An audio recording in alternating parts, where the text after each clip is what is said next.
حضرت عبداللہ بن عباس رضی اللہ عنہ سے روایت ہے کہ ایک شخص آیا, اس نے کہا کہ میں ہاتھ سے اپنے آپ خواہش پوری کرتا ہوں, ایک روایت ہے. تو حضرت عبداللہ بن عباس نے نفرت سے منہ پھیر لیا اور فرمایا کہ تو باندھی رکھ لیتا, یہ تیرے لیے زیادہ بہتر. تو یہ تیسری دلیل ہو گئی. چوتھی دلیل صحیح حدیث ہے حضرت عثمان بن مظعون رضی اللہ تعالی عنہ کی. وہ فرماتے ہیں ہم سفر میں ہوتے تھے, بیوی سے دوری ہم پہ بہت شاق گزرتی تھی, ظاہر زنا میں پڑنے کا خطرہ تھا. تو ہم نے نبی سے اجازت لی کہ ہم اپنے آپ کو خسی کر دیں, اپنی جو خواہش ہے وہ کیا کر دیں, ختم, کوئی ایسی دوا کھائیں, کچھ بھی کر لیں, آج کل آپریشن بھی ہوتا ہے. تو لو اجازنا لختصینا, حدیث کے الفاظ ہے, اتنی ٹینشن میں تھے ہم کہ اگر نبی ہمیں اجازت دیتے تو ہم اپنے آپ کو خسی کر لیتے, لیکن نبی نے اس کی پرمیشن نہیں دی. اب دیکھو صحابی رسول اتنی شدید ٹینشن میں بھی اس کا حل یہ نہیں تلاش کر رہے کہ ہاتھ سے اپنے آپ کو مطمئن کر لیں, اتنی شدید ٹینشن میں بھی. اگر اس کی اسلام میں ذرہ برابر بھی گنجائش ہوتی تو ذرا سے تو اشارہ ملتا نا, صحابہ کر لیتے یا ان کو اشارہ دے دیا جاتا کہ بھائی اپنے آپ کو خسی کرنے کے پر آ گئے ہو, اپنی اللہ کی تخلیق کو تبدیل کر رہے ہو, تو اس سے بہتر ہے کہ تم اپنی تسکین کر لو اس طریقے سے. اس کی پرمیشن کا کہیں تذکرہ نہیں ملتا. اس کا مطلب ہے کہ اس نبی نے وہاں کیا فرمایا صحابی کو, نہانا عن التبتل, نبی نے فرمایا نکاح سے دور بھاگنے سے منع کیا. تو فرمایا نا نا نا نا تزوج الودود الولود, فرمایا یہ اللہ نے خواہش اس لیے رکھی ہے کہ تم نکاح کی طرف کیا ہو جاؤ, مجبور ہو جاؤ. یہ کتنے دلائل ہو گئے, بولو نا بھائی, 4 دلائل ہو گئے. اور بھی بہت کچھ ہے اس پہ بولنے کے لیے, میں مختصر بات سمیٹ رہا ہوں. اصل میں لوگ یہ کہتے ہیں نا کہ یار ہم مجبور ہیں تو کیا کریں ہم, یہ تو خواہش اتنی جب مسلط ہو جاتی ہے ہمارے اوپر, یہ تو اس سے جسم کو بھی نقصان ہوتا ہے, مینٹلی بھی آدمی ڈسٹرب ہوتا ہے. تو یاد رکھو یہ اللہ نے آپ پر آپ اتنی زبردست خواہش اس لیے مسلط کی ہے تاکہ آپ نہ چاہتے ہوئے بھی شادی پر مجبور ہو جائیں, اور شادی میں فطرت آپ کے دلائل ماننے کے لیے تیار نہیں ہے. یہ جو آتا ہے میرے کو پیسے نہیں ہے تو ایکچولی ابھی ایجوکیشن, ایکچولی ابھی فطرت اس چیز سے متاثر نہیں ہے. فطرت کہتی ہے آپ کے دلائل کیا ہیں, غلط ہیں. اگر یہ اللہ مسلط نہ کرتے نا مردوں پہ یہ شہوت, تو میرا خیال ہے کوئی 70 سال میں جا کے بھی لوگ شادی نہ کرتے. تو قدرت کا ایک نظام ہے, قدرت ایک سسٹم کے تحت لوگوں کو چلانا چاہتی ہے. اس کا فائدہ یہ ہوگا کہ آپ نہ چاہتے ہوئے کم خاندان کی لڑکیوں سے شادی پر مجبور ہوگے, ان کو گھر ملے گا. اگر مجھ زنی کی اجازت دے دی جائے, مجھے تھوڑی لینگویج صاف استعمال کرنی پڑ رہی ہے, بہت معذرت, مجبوری ہے. اگر اس کی اجازت دے دی جائے تو لوگ نکاح میں کیا کریں گے, تاخیر. نقصان کس کا ہوگا, لڑکیوں کا. لڑکیاں بھی فرینڈ پریکٹس کریں گی جو کہ کر رہی ہیں, وہ بھی مجبور ہوں گی. تو اسلام نے آپ پر, اللہ نے آپ کے اوپر یہ شہوت اسی لیے مسلط کی ہے کہ یہ آپ کا یہ آپشنل نہیں رہے نکاح, بلکہ آپ کی باڈی کی ریکوائرمنٹ بن جائے کہ بھئی یہ تو کرنا ہی کرنا ہے. اور اس کا فائدہ کس کو ہوگا, عورت کو. بات آ رہی ہے سمجھ میں, اس کا گھر بسے گا. تو اگر اس کی اجازت دے دی جائے, بھائی ایجوکیشن کا ہے, ابھی تو تعلیم ہے, ابھی تو ایکچولی تو نتیجہ لڑکیوں کا کیا ہوگا, بیڑا غرق ہوگا, جو کہ ہو رہا ہے. آپ کہہ سکتے ہیں وہ بھی تعلیم حاصل کریں, ہم بھی حاصل کریں, تو بات یہ کتنی تعلیم حاصل کر لیں گی, اور اگر کر بھی لیں گی تو فطرت کا کوئی آلٹرنیٹ نہیں ہوتا, نیچر کا متبادل نہیں ہے. جو چیز آپ کی باڈی کی ریکوائرمنٹ ہے اس کو بہرحال پورا کرنا ہے. دیکھو اگر آپ کے پاس ایجوکیشن کی وجہ سے کھانے کا ٹائم نہیں ہے, آپ مصروف ہے جس کی وجہ سے کھانے کا ٹائم نہیں ہے, تو کیا پیٹ آپ کو بھوک لگانا چھوڑ دے گا, ہے بھائی؟ یا کوئی ڈاکٹر یہ فتوا دے دے گا کہ چونکہ آپ کے پاس کھانے کا ٹائم نہیں ہے لہذا آپ اگر نہیں بھی کھائیں گے تو صحت کو نقصان نہیں ہوگا؟ کوئی بھی سمجھدار ڈاکٹر ہوگا وہ کہے گا بھائی آپ کے پاس ٹائم ہو یا نہ ہو, آپ کے باپ کو بھی کھانا پڑے گا آپ کو, ورنہ باڈی کا نقصان ہوگا. تو یاد رکھو جس طرح روٹی ضروری ہے مرد کے لیے اسی طرح عورت, اور عورت کے لیے اسی طرح مرد ضروری, باڈی کی ریکوائرمنٹ ہے. تو اسلام چونکہ نیچر کے خلاف نہیں چلاتا آپ کو, اس لیے اسلام نے تمام راستے بند کر دیے خواہش پوری کرنے کے, کیونکہ وہ سارے ان میں سے کوئی بھی نیچرل نہیں ہے. صرف ایک ہی نیچرل ہے کہ مرد کا کانٹیکٹ عورت سے اور عورت کا مرد سے, اس کے علاوہ کوئی نیچرل نہیں. ہاں ایک آخر میں بات ضرور کہوں گا, ڈاکٹر ذاکر نائک صاحب اللہ ان کی عمر میں برکت دے, انہوں نے یہ کہا کہ زنا سے بچنے کے لیے اگر کوئی یہ عمل کرتا ہے تو شاید مستحب ہو. تو یہ بھی ایک اصول یاد رکھیں, بڑی برائی سے بچنے کے لیے اگر کوئی چھوٹی برائی کرتا ہے تو ہم یہ تو کہیں گے کہ یار چلو بڑی سے بچ گیا, لیکن اس چھوٹی کو بھی برائی ہی کہا جائے گا. کوئی اگر ہیروئن کا عادی ہے, ہم اسے ہیروئن چھڑوانے کے لیے چرس پہ لے آتے ہیں کہ یار چلو اس سے تو بچے گا نا, اب ایک دم تو نہیں چھوڑ سکتا, تو یہ اس عمل کی یوں تو تعریف کی جائے گی کہ یار چلو اس برائی سے بچ گیا, لیکن اس کی بیس پہ چرس کو آپ یہ کہتے شروع کر دیں کہ چرس جائز ہے یا وہ بھی کوئی افضل چیز ہے, اس کی پھر بھی اجازت نہیں ہوگی. تو اصل راستہ یہی ہے کہ کسی کو زنا کا خطرہ ہے بھاگے وہاں سے بس, اور وہ کس کی طرف لپکے, نکاح کی طرف لپکے, معیار اپنا گرائے, اور پھر بھی نکاح نہیں ہوتا تو روزے رکھے کثرت سے تاکہ جسمانی قوت ٹوٹے. اور آخری بات یہ ہے کہ یہ جو عمل ہے ہینڈ پریکٹس کا, یہ زنا سے انسان کو بچاتا بھی نہیں ہے. یہ بھی 100% غلط ہے کہ اس کے کرنے سے آدمی زنا سے بچ جاتا ہے, کیونکہ اس میں آدمی کی ڈیزائر پوری طرح پوری نہیں ہوتی, اس کی ٹھڑک بڑھتی ہے کم نہیں ہوتی. اگر کوئی زنا یہ کام کر بھی لینا پھر بھی زنا کی طرف لپکے, بلکہ اور زیادہ لپکے گا, کیونکہ یہ خواہش نفس ایسی چیز ہے کہ یہ پوری کرنے سے بڑھتی ہے.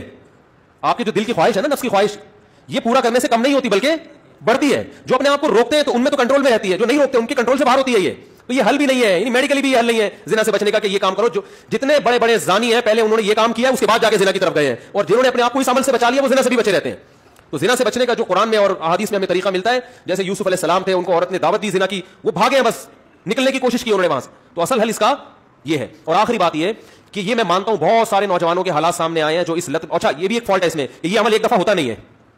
آپ جو نوجوانوں کی ہسٹری جمع کریں نا, تو ایسا نہیں ہوتا کہ جس نے ایک دفعہ کیا تو بس زندگی میں ایک ہی دفعہ کیا کہ یار بہت زیادہ مجبور ہو گیا تھا تو یہ عمل کر لیا. نہ, جس نے ایک دفعہ کیا وہ دن میں 10 دفعہ بھی کرتا ہے پھر یہ عمل.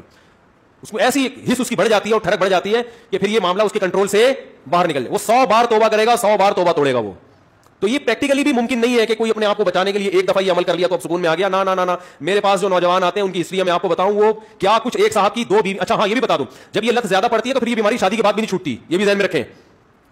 ایک صاحب, میں نے جو زندگی میں سب سے پہلا فتویٰ لکھا ہے نا وہ کیا تھا, آپ حیران ہوں گے. یہ 1999 میں سوال آیا, ایک آدمی کی 2 بیویاں, اسے نکاح سے پہلے اس کی عادت پڑ گئی, یہی سوچ کے کہ یار ابھی اپنے آپ کو ٹھنڈا کر لیتا ہوں, تسکین کر لیتا ہوں, برائی سے بچ جاؤں گا, یہ ہو جائے گا وہ ہو جائے گا. شیطان نے الٹے سیدھے اس کو جو ہے نا دلائی دی اور کہتا ہے مجھے یہ برائی جب ہو گیا تو چسکا لگ گیا. پھر کہہ رہے پھر جب میں نے نکاح کیا ہے نا, ایک شادی کی ہے تو میری عادت نہیں چھوٹی, دوسری 2 بیویاں اس کی, کہہ رہے پھر بھی نہیں چھوٹی. تو کہہ رہے میں اتنا غصے میں آ جاتا تھا کہ یار میری بیویاں بھی ہیں پھر بھی مجھے ان کو تسکین اس میں ہوتی ہے. پھر بالکل ایسے ہے جیسے لوط علیہ السلام کی قوم کو جب لڑکوں کی عادت پڑ گئی تو اب ان کو عورت سے تسکین بولتے کیوں نہیں ہو رہی. تو ہینڈ پریکٹس کا یہ بھی بڑا نقصان ہے کہ جب اس کی لت پڑ جاتی ہے تو شادی کے بعد بھی یہ عادت نہیں چھوٹتی. تو وہ کہہ رہے میری 2 بیویاں تھیں, 1999 کی بات کر رہا ہوں میں, اس نے سوال بھیجا. تو کہہ رہے کہ میں اتنا مجبور ہو گیا کہ ایک دن میں نے قسم اٹھائی کہ آئندہ میں نے اپنے ہاتھ سے اپنے آپ کو فارغ کیا تو میری دونوں بیویوں کو 3 طلاقیں. کہہ رہے میں نے یہ سوچا کہ شاید اس عمل سے میں اپنے آپ کو روک لوں گا, پھر بھی نہیں رکا, اور پھر بھی یہ عمل کیا اور ہم نے اس کو فتویٰ دیا کہ آپ کی دونوں بیویاں آپ پر ہمیشہ کے لیے حرام ہو گئی ہیں. تو اب آپ بتاؤ اس پہ کیا گزر رہی ہوگی. تو ہم نے لوگوں کے یہ حالات دیکھے ہیں, تو اس لیے اس قسم کے کلپ سے متاثر ہو کر کوئی بھی شخص ایسی حماقت کرنے کی کوشش بولو بھائی نہ کرے. اور میرا مقصد آپ کو کسی کو مایوس کرنا نہیں ہے. اگر کوئی نوجوان اس بیماری میں مبتلا ہو گیا ہے تو حدیث میں آتا ہے ما انزل اللہ من داء الا انزل له شفاء, ہر بیماری کا اللہ نے شفا پیدا کی ہے. تو مایوس نہ ہو, سب سے پہلے تو وہ نکاح کرے تاکہ معاملہ آگے بڑھے نہیں, کیونکہ اگر نہیں کرے گا نا یہ پھر یہاں تک رکے گا نہیں معاملہ. کیونکہ یہ لڑکے پھر جب یہ کام کرتے ہیں پھر وہ انٹرنیٹ پر فحش فلمیں بھی دیکھتے ہیں, پھر وہ تصویروں کی طرف بھی جائے گا, بد نظری کی طرف بھی, اور پھر یہ بڑھتا رہتا ہے, پھر وہ زنا کا متلاشی ہوتا ہے کہاں مجھے موقع ملے. تو اس لیے میرے بھائی اپنے آپ کو روکنے کی کوشش کرنی چاہیے. تو اس کا پہلا اسٹیپ یہ ہے کہ سب سے پہلے آپ یہ عزم کریں کہ میں نے اپنے آپ کو اس برائی سے ہر قیمت پہ دور کرنا ہے, یہ میرا ایم ہے, میرا عزم ہے. اگر آپ ارادے میں ہی ڈھیلے ہیں تو بھائی پھر معاملہ کیا ہو جائے گا, خراب ہو جائے. تو پہلے تو کیا کرنا ہے, پکا عزم کرنا ہے.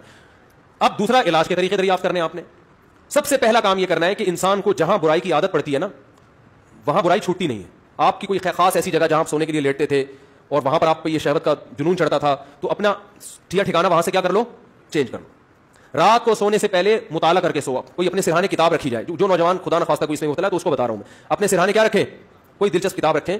بستر پہ جیسے ہی لیٹے, جو معمولات ہے نا آیت الکرسی پڑھنا, دعائیں پڑھنا, بستر پہ لیٹنے سے پہلے پڑھ لیں وہ, تاکہ آپ جب بستر پہ جیسے ہی جائیں تو آپ کی سوچ جو ہے نا وہ مطالعے کی طرف چلی جائے. تو فوراً آپ نے کیا کرنا ہے, جیسے ہی سونے کے لیے لیٹے کتاب آپ کے پاس ہونی چاہیے, بستر پہ جاتے ہی آپ اس کتاب کا مطالعہ کرنا شروع کر دیں. انسان جیسے ہی لیٹ کے مطالعہ کرتا ہے اس کو نیند آ جاتی ہے, آپ سو جائیں گے, کیونکہ زیادہ تر نوجوانوں کے پر یہ اٹیک رات کے ٹائم ہی ہوتا ہے. دوسرا کام ہو گیا. تیسرا مسئلہ یہ ہو گیا کہ آپ کسی ڈاکٹر کو بھی بتائیں ماہر نفسیات کو, لیکن ماہر نفسیات سے کہیں کہ مجھے یہ برائی چھڑوانی ہے, کیونکہ ماہر نفسیات بعض دفعہ اور ڈال دیتے ہیں اس برائی میں.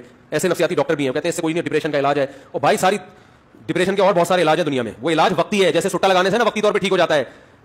تو اب یہ بیوقوفی ہے نا کہ سٹے لگا کے ڈپریشن کا علاج, اس سے ڈپریشن بڑھتی ہے, کم نہیں ہوتی. وقتی کم ہوگی, اگلے دن اس سے بڑا اٹیک ہوگا آپ کے اوپر, سارا دن بھی یہی کرتا رہے گا. ایسے ایسے لڑکے آگے بتاتے ہیں کہ آدمی حیران ہوتا ہے یار تمہاری ہڈیوں میں اتنا جوس کہاں سے آیا, تم مر کے ختم ہو جاؤ گے اللہ کے بندو. تو وہ یہی کرتے رہتے ہیں ڈپریشن. تو ماہر نفسیات بھی الو سب کچھ سب کو نہیں پتا ہوتا. تو ماہر نفسیات سے بولے کہ مجھے یہ برائی چھڑوانی ہے ایسی کی تیسی, آپ کی باقی افلاطونیاں بکراتیاں اپنے پاس رکھو, آپ یہ برائی مجھے کیا کرنی ہے. تو نفسیاتی بھی ٹوٹکے ہوتے ہیں, کچھ طریقے ہوتے ہیں. کوئی ماہر ڈاکٹر ہوگا انشاءاللہ آپ کو ایسے طریقے بتائے گا, ایسے ٹوٹکے بتائے گا, ایسی تدبیریں بتائے گا کہ آہستہ آہستہ یہ برائی آپ سے انشاءاللہ چھوٹ جائے گی. اور ایک اور کام, دعا بھی مانگنی ہے, کسی شیخ سے اصلاحی تعلق بھی قائم کرو, ان کو بھی بتاؤ اپنی بیماری. اور ایک اہم ترین بات یہ کہ اپنے آپ کو ایسے نہ چھوڑو, جب بھی یہ گناہ آپ سے ہو آپ نے اپنے اوپر کوئی سزا متعین کرنی ہے.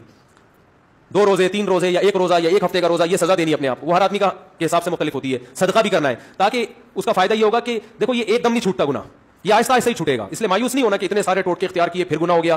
تو پھر شیطان مایوس کرتا ہے, بھائی تیرے بس کا کام نہیں ہے, کوئی بات نہیں یار, ٹھنی اس سے ہے دشمنی عمر بھر کی, کبھی وہ دبا لے کبھی تو دبا لے. شیطان کو حضرت مظلوم نے فرمایا کہ کبھی شیطان تجھے پٹک دے گا نیچے, کبھی کبھار تو بھی تو شیطان کو پٹکے گا نا, تو پٹا چلتا رہے گا قیامت تک, کوئی مسئلہ نہیں ہے. تو کیا کرنا ہے, جب بھی یہ گناہ ہو جائے 2 رکعت پڑھ کے توبہ کرنی ہے, اللہ سے معافی مانگنا ہے, اور اپنے آپ کو کوئی سزا دینی ہے صدقہ کے ذریعے یا روزے. سب سے بہتر سزا روزہ ہے, صدقے سے اتنا فائدہ نہیں ہوتا, روزے سے اس میں زیادہ فائدہ ہوتا ہے. تو روزہ رکھے, کیونکہ نفس کو خوش کیا ہے تو اپنے نفس کو جب تکلیف دے گا, بھوکا پیاسا رکھے, تو یہ اس میں نفس کو جو ہے نا آپ کے جو دل ہے اس کی چاہتوں کو چترول لگتے ہیں ٹائٹ طریقے سے روزہ رکھنے سے. تو اپنے من کو خوش کیا نا اس نے حرام طریقے سے, تو روزہ رکھ کے اپنے من ہی کو ٹینشن دے گا یہ. تو روزہ رکھنا بہت زبردست اس کا ایک علاج ہے. تو کیا کرنا ہے, جب بھی یہ جرم ہو جائے تو روزہ رکھ کے اس کی تلافی کرنی ہے. اس کا نہیں بھی چھوٹتا تو ٹینشن نہیں لینی, آپ نے اپنے قواعد پورے کر دیے. اور آخری بات یہ کہ روزانہ ایکسرسائز کا معمول بناؤ. جب آپ صبح جاگنگ کرو گے, شام کو جم جاؤ گے, تو پھر آپ دیکھو گے ڈولے شولے نکل رہے ہیں اور جناب طاقت آ رہی ہے. تو نفسیاتی طور پر انسان پھر غیر اخلاقی سرگرمیوں سے دور ہو جاتا ہے خود بخود, کہ یار میں ایک طرف اتنا اپنی باڈی کا خیال کر رہا ہوں, اسی طرف اپنی صحت کو برباد کر رہا ہوں میں, ہے بھائی اب میری ساری انرجی جو یوٹیلائز ہو رہی ہے تو ناجائز چیزوں میں ہو رہی ہے. تو یہ لاشعوری طور پر جب انسان مفید کاموں کی طرف آتا ہے تو نیگیٹو سوچ اس کی خود بخود, بولتے کیوں نہیں بھائی, کبھی کسی ہیروئن کو جم جاتے ہوئے دیکھا آپ نے, وہ نہیں آتا، کہتا ہے جاؤ باڈی کی ایسی کی تیسی، مزہ تو آ رہا ہے نا چھٹا لگا لیں.